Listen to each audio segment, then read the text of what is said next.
Well, for decades, only crackpots and crazy people believed in UFOs. That's what I thought anyway.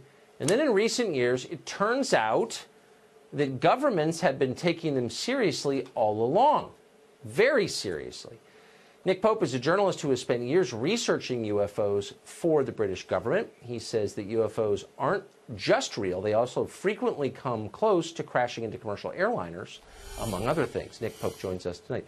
Nick, thank you very much for coming on. So it's really not a question of, do governments believe UFOs are real? Yes, they do. The United States government does. The British government does. The question is, do they have any idea what they are, where they're from? No, we don't. We keep an open mind on it. We don't rule anything off, take nothing off the table with this. Our point really is that whatever these things turn out to be, there is a serious defense, national security and air safety issue here. Yes. Well, so that's kind of the nub of it, and that's where my interest comes from. So why aren't governments encouraging the population to, as they say about terrorism, if you see something, say something, report sightings to the government so we can make sense of this potential threat?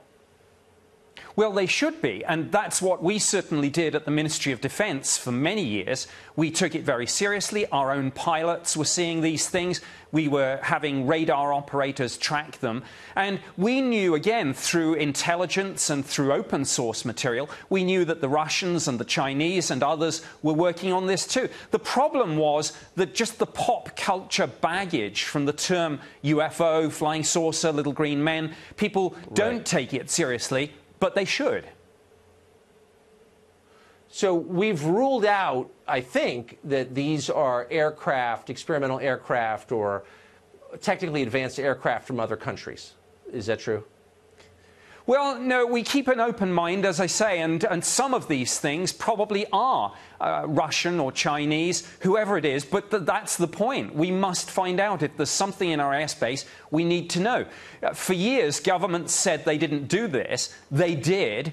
I did it for the British government. I can only talk about this now because my old employers are gradually declassifying and releasing information about my old job. We now know, of course, the Pentagon had a program too. I think it will take congressional hearings to get to the bottom of all this, not just in the United States, but all around the world. And I'd like to see those congressional hearings.